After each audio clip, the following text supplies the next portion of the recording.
travel over 60 just got easier. It might feel like things are getting more complicated and stressful with endless rule changes, but a handful of very specific things have majorly improved recently, and most people have no idea this happened. To start, most travelers over 60 don't realize that there are more senior travel discounts than ever, but almost nobody tells you about them. For one, if you're a US citizen or resident 62 or older, you can get 75% off an annual pass to every national park in America. And after you've gone through 4 passes, you can get upgraded to a lifetime pass that never expires at no additional cost. But that's just the start. Here's a quick run through on some other senior discounts that most people are sleeping on. An AARP membership costs just $15 the first year and gives you discounts like 5 to 12% off a huge range of hotel brands that I'll put on the screen, up to 35% off car rentals from multiple different companies, up to $100 of onboard credit for select cruises, and a bunch of other stuff all unlocked with a $15 membership. And then there's the hidden airline senior fares that most people don't even know to ask for. According to CNN, some airlines offer senior discounts off the base fare on certain routes. The problem is these are almost never advertised online, so you need to call in to check to see if they're available. I'll link to a resource with all the phone numbers below. Mention your age, ask if a senior fare exists for your itinerary, and compare it with the regular prices you see online. Just know that senior fares aren't available for every route. Some of these programs have quietly closed down, and sometimes the regular base economy fare beats the senior discount off of a standard fare anyways. But it never hurts to check. Okay, now let's talk about how trip planning has changed for seniors. Because for a lot of people, this is where the stress starts. Here's the old way. You fire up your computer, you've got 30 browser tabs open, every travel blog says something different, TripAdvisor threads are over 15 years old with outdated info, you can't find information specific to you and your accessibility needs, and 3 hours later, you feel more overwhelmed than when you started. The good news is,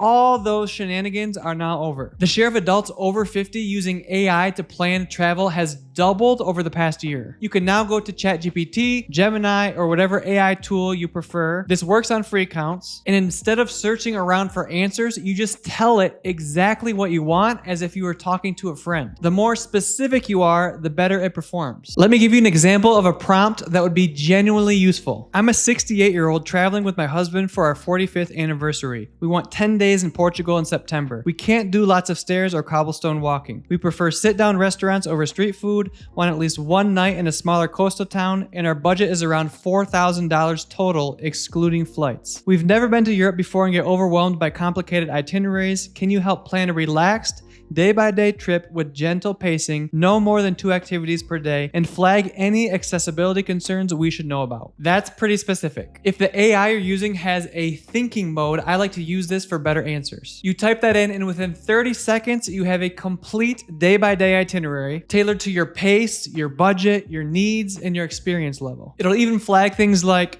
note that Lisbon's historic district has steep cobblestone streets. Here are 2 flatter neighborhoods to stay instead. Or, Lisbon's best sites are on hills. Instead of walking, book a 2-hour private electric tuk-tuk tour. They pick you up at your hotel and drive you to the best viewpoints without you taking a single step. Guys, this is the type of personal info that used to take days of research to put together or paying a travel agent to do for you. But now you can do it for free, it's available 24/7, and it doesn't judge you for asking the same question 3 different ways. You do not have to be tech savvy to use this. You literally just type in what you tell a friend. And if you want something specifically built for travel, there are even free apps like Mindtrip that combine AI with a built-in map, trip inspiration, and even a place to store all of your itinerary and bookings all together in one place. Just treat these tools like research assistants. They help you quickly build a trip tailored to your specific needs, but it's always a good idea to verify information with official sources before you book. None of these AI tools or the other cool things I'm about to show you work right when you land unless you have data on your phone. The old way of dealing with this either involved expensive roaming fees or crossing your fingers and hoping you could find a SIM card stand in the airport where you could understand the language enough to buy one. And if there was no open stand in the airport when you arrived, that meant wasting an afternoon of your trip hunting around town with no connection. But nowadays, staying connected is so much easier. I've been using a company called Olafly for the past several years now, and they allow you to install an unlimited international data plan on your phone in just a few taps before you even leave home, so that when you arrive in your destination, you're instantly connected when you land. All you have to do is go to their website or app, select from one of their 200 destination options, choose the exact number of days of your trip, and follow the simple step-by-step instructions. Or if you travel frequently, they also offer a global subscription plan called Olafly Plans. The coolest part is that you get 1 gigabyte of emergency national data each month after your eSIM expires, with no additional cost or hidden fees. This gives you some extra peace of mind because you never have to worry about landing somewhere without having a connection again. Whether you need a short or a long-term plan, you can get a discount using the link in the description and code Project Untethered at checkout. You don't have to wait until the last second right before your trip.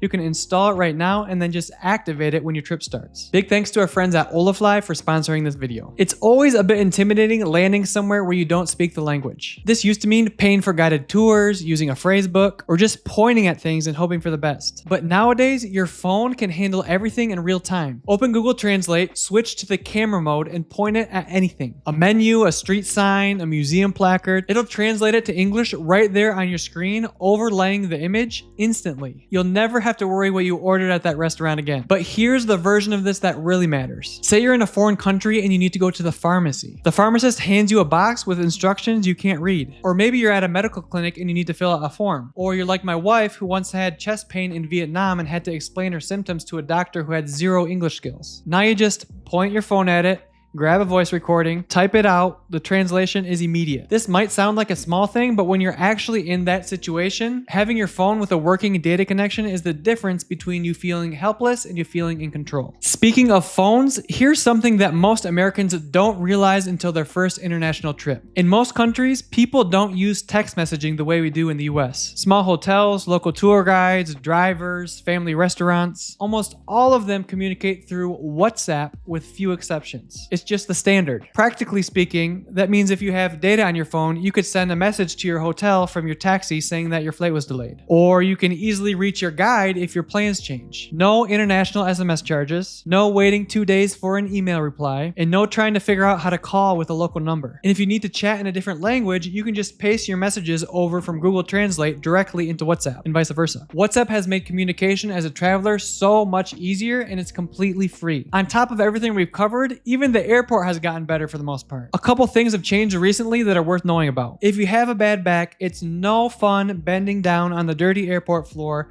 trying to unlace your shoes to go through security while there's a line of people pressuring behind you. But starting last year, the no shoes policy is over. Just wear reasonable shoes, not thick-soled boots with a bunch of metal in it, and you'll walk right through. And if you can zoom out and ignore all the recent TSA government problems, the airport is actually becoming more efficient and hassle-free, not less. For example, TSA rolled out a new technology called Cat2 in over 350 airports that makes ID checks faster and less awkward. Instead of handing your ID to an agent, you just insert it into a machine. That machine reads it and verifies your identity and flight information in near real time, and you're through, without even needing to fumble around and pull out your boarding pass. I want to zoom out a second because all of these individual changes are part of something bigger. The entire travel industry, airports, airlines, hotels, cruise lines, tour operators, it's all undergoing the most significant shift towards older travelers that we've seen in decades. Baby boomers currently control over 50% of all US wealth, and 70% of them plan on traveling in 2026. You are the most sought after traveler on the planet right now, and the industry knows it. By 2030, accessibility is projected to be woven into the entire travel experience by default, not as a special request, as a standard. And this isn't just happening in the US. Last year, the European Accessibility Act came into force across all 27 EU member states. Travel booking platforms, transport systems, tourist websites, they're now all required to meet accessibility standards by law. Countries like Spain, Germany, France, and the UK have been pouring money into accessible transport networks and accommodation upgrades ever since. What that means practically is that when you fly to these places, the ramps, the elevators, the accessible rooms, the tour operators who plan around mobility needs, all those are increasingly standard. You're no longer traveling in a world that wasn't built for you. The world is being torn down and rebuilt, and it's already started now in 2026. All that said, there is one area where travel has not gotten easier, and it's the one that still catches people completely off guard in the airport. That would be medications. Most travelers have no idea that there are some very specific rules on how to pack your meds when you're traveling. Get it wrong and you're having your bag pulled aside, or you're missing a flight, or in extreme cases, you could even face legal consequences in certain countries. I break it all down in a way that's actually easy to follow in this video right here, so watch that one next. Like, subscribe to the things. Love you. Bye-bye.